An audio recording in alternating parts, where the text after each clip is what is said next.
And if you're the person I'm talking to today, which I believe I am, I know you know the feeling because I don't think your problem is that you have nothing to say. I think your problem is that the version of you showing up online is not the version people trust in real life. That's the gap. And that's also the pain. That's why your content can look fine and still feel dead. That's why your bio can sound polished, but still say nothing. And that's why people can love you in a room and scroll right past you on the page. And it's not because you're boring, because the version of you they're seeing is trying too hard. You're trying to sound right. You're trying to sound polished. You're trying to sound professional. You're trying to sound smart. You're trying to sound like someone who knows what they're doing.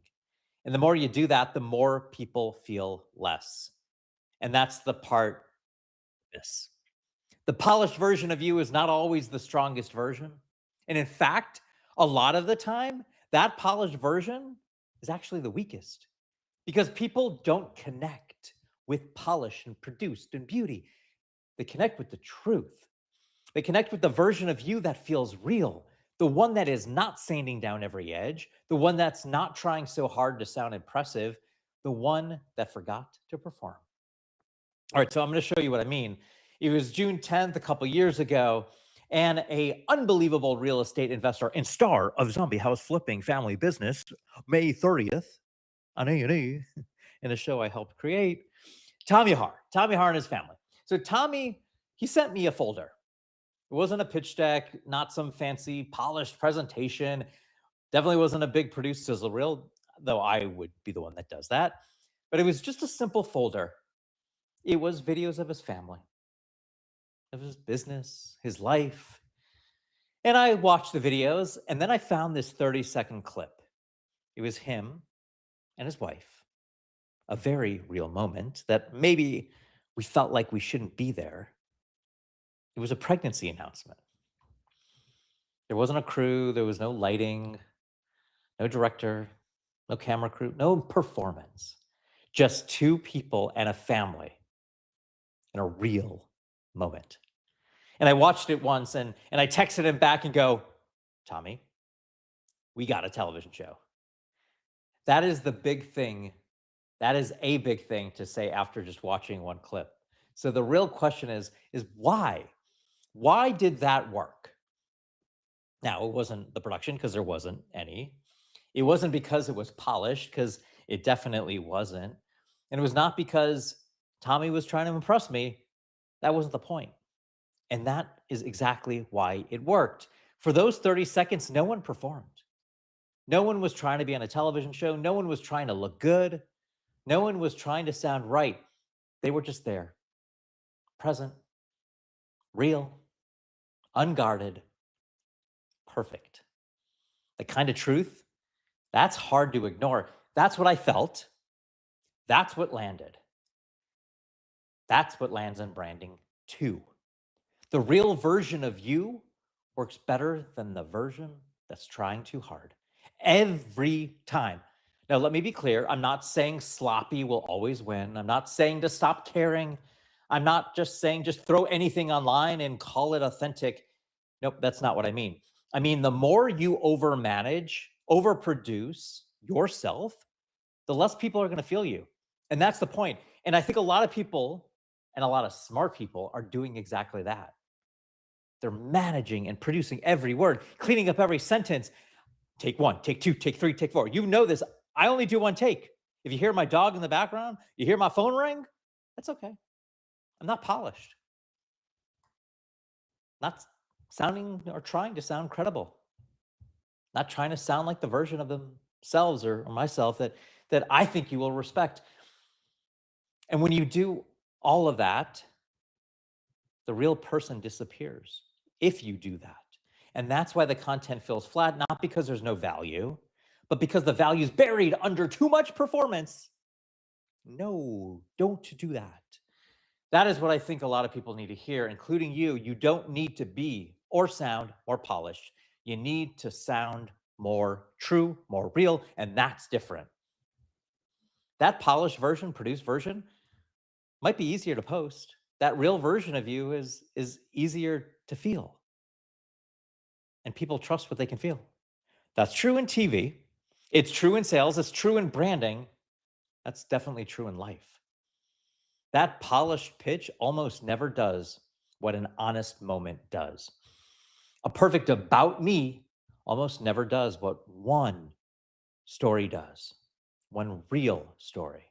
A list of credentials almost never does what one real scene does. And that's why Tommy's folder mattered. He wasn't trying to build a brand in that moment. He wasn't trying to do anything but be himself. And the self he naturally was in that moment was so much stronger than anything a production team, even the greatest production team ever, could have built around him. And that's the point. Your best brand is usually not the one you built in your head, it's the one that's been true about you the entire time. The way you talk, the way you care, the way you lead, the way you really show up when you're not trying, when you're not trying so hard and so hard to get it right. That's the version people trust. That's the version people remember. That's the version I want you to find. Because if you're my person, and I know you are, there's a good chance you're overperforming right now. I see you. I know it. And not because you're fake, because you care. You really want to be taken seriously. You want to sound strong. You want to look credible. You don't want to be judged. And I get that. But the more you perform, the more distance people feel. And if people feel the distance, they're not going to connect to you. And if they're not going to connect to you, then they're not going to remember you. And if they don't remember, they're not going to choose you. That gets very expensive very fast, because then you end up with content that looks fine but does not move anyone. Words that sound polished and produced but do not stick. A brand that sounds clean but does not feel alive. I know that's not what you want. You do not want polished, but forgettable. You want what's real and impossible to ignore. That is different. And that's what Tommy's story proves. He didn't win because he had an amazing slick pitch. He won because the real version of his life was stronger than anything polished and produced. And that's true for you. The real version of you is not the problem. The version trying too hard is. And that's why I built findyouronly.app. That's findyouronly.app, because most people do not need help becoming more interesting. You need help finding the real thing that is already there, the real reason people trust you, the real story underneath the polished one, the real version that people feel when they meet you. That's the work. Findyouronly.app will help you. It's 8 questions in under 8 minutes, and it's entirely free. And after you take that, you'll have an opportunity to book a call with me. Go to findyouronly.com/audit, AUDIT. It's 1 hour that absolutely can change the trajectory of where you're going. I absolutely believe it. I've done these one-on-ones with almost 100 people. All of this will help you find the real thing people feel about you, and then turn that into words your dream client can actually feel. So if you're tired of sounding polished, but not powerful, if you're tired of trying so hard and still feeling flat, if you know there's a more real version of you underneath the safe words and the polished message, go there. Go there. Because people do not ignore you because you're boring. They ignore the version of you that's just trying too hard. And if this hits home, tell me in the comments, where do you think you're trying too hard right now? Where do you think you are trying too hard right now? And then go to findyouronly.app. Findyouronly.app. 8 questions under 8 minutes. It's all free. Be the only. Be the $2 bill.